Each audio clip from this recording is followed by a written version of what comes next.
And I had no idea what my passion was. And that was almost scarier than not knowing what I wanted to do. So my whole thing is empowerment through information.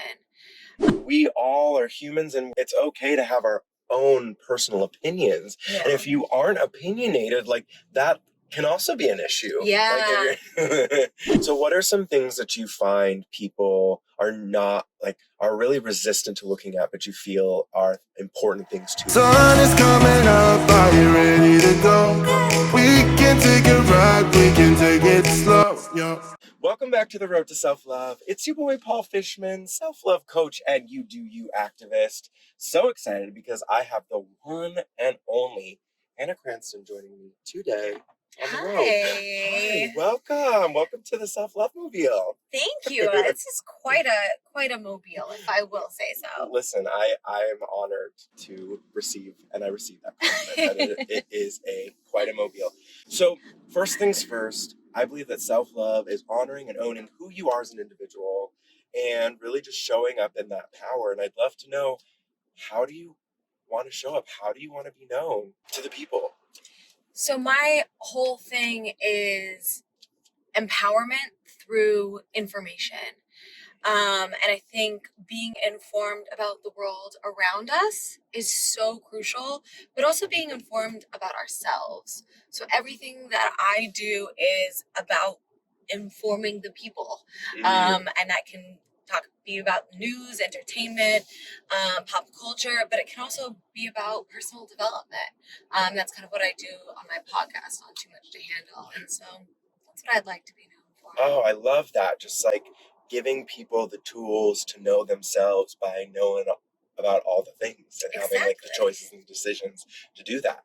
Right? Because when you have more information, when you're armed with more information, don't you always feel more confident? Mm-hmm. You know what I mean? You just feel like you have a better grasp on the world. Knowledge is power.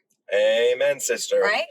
I'm curious, like the origin story, like how did you get into all of this, like knowledge is power and owning that? Yeah. So, well, first up, I'm very anti-fear-mongering, anti-clickbaiting. I just think that does more damage than it does good.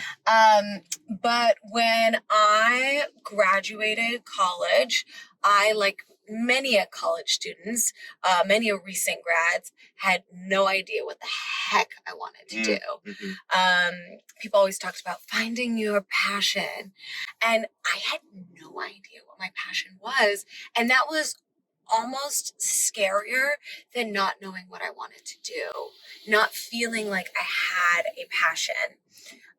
So when I graduated, I moved back to LA, that's where I'm from, and I started, it was the time of Tinder. So I was swiping right, I was swiping left, and I was going on dates, and I'd be sitting at these dates, and these guys wouldn't know what was going on in Syria or what was happening around the world, and it boggled my mind. And so I guess out of anger or a disappointment, I kind of found this passion for informing my generation in a better way.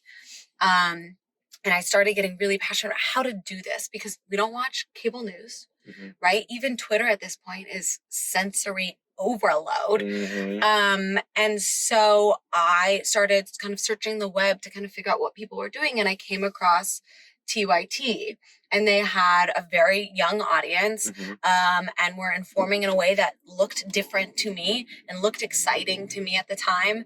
And so I became really aggressive on LinkedIn and got a meeting with somebody over there, and they had me start as an intern in production the following Monday. And by that following Friday, I was on camera. It was a very weird sort of ascent that I think is only divine intervention, the universe. And I started hosting this show that at the time was called TYT University. So it covered topics that university students would find interesting. But the host of that show at the time wanted to rebrand and have it be broader and more sort of like a curiosity show. And so I kind of spearheaded that rebrand, and we rebranded to a show called Think Tank.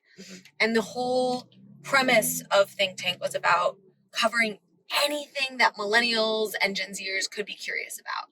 Just like literally from, you know, sex to Syria, like everything and in between, right? So we did that, but what my mission was with that show is to provide the foundations for understanding the world, right? So covering topics that were being talked about in the news media, but not doing it in a way that elicited fear, but doing it in a way that gives you the basics for understanding and then allows you to go on and critically think yourself. Like, I was never in the business of spoon feeding my opinions or spoon feeding information. It was about, okay, here's the framework to look at this. And now you go out in your communities and have these discussions. You think about how you think about this issue, not how I think about this issue or how somebody else wants you to think about this issue, and not like the inside baseball of it, but giving you the tools to really foster critical thinking. Oh, yes. This is so good and so important what you're saying about like educating in a way that empowers, not like holds hands, because I find that especially now, like even more so than probably back when you were a part of that, people just want to be told what to do and not take any ownership, because it's easier to play the blame game and easier to just like regurgitate things that are probably just telephoned out to us. Right, exactly. And so obviously I would always do my research and pull from multiple sources from multiple sides, but I always said to my audience, okay, now you go do your research. You know what I mean? Don't just take my word for it. You know, I did my research and I came up with my opinion. I was always honest about my opinion on it. But now you go out, like if you figure it out for yourself too, and start gathering the tools to form your own opinion. Yeah, form that own opinion. So what are some things that you find people are not like, are really resistant to looking at, but you feel are important things to look at? Social issues. I think that's where people struggle, because it forces us to look at ourselves on a level that a lot of times we're uncomfortable with looking at. Especially if you are in a position of privilege, right? And so feminism, Black Lives Matter, you just had Whitney Catalano on your show talking about body positivity and fat shaming and things like that. I think that's where there's a lot of resistance to education, because it's not anybody's fault, but because we've been brought up with this hierarchical structure, and we've just been like ingrained with that since we were kids, that this is good and this is bad, you know, our entire lives. And then you reach, you know, adulthood, and we're in a great era right now where we're being forced to re-examine these issues, and it's hard. Those are the hard topics. Those are the hard discussions. Those are the hard discussions we have to have with ourselves. And that's hard, but it's worth it. You know? I do know that it is very worth it. So this is, I think, a great opportunity to chat a little bit about, like, how would you recommend having those hard conversations, or even like stomaching them? They're really tough. They are really tough. And we're in an era right now where talking with people who disagree with you is not part of the cultural zeitgeist. And I don't think that's necessarily the right direction. I think we need to have those conversations. And I think a lot of the times they need to start with questions rather than assumptions.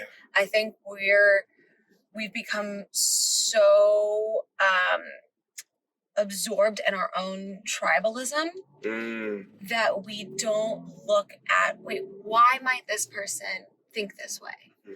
What am I assuming about them that may be not true? So I think always starting with questions is the best case scenario, and the best route to take, because then you can find out wait, what are the beliefs behind this?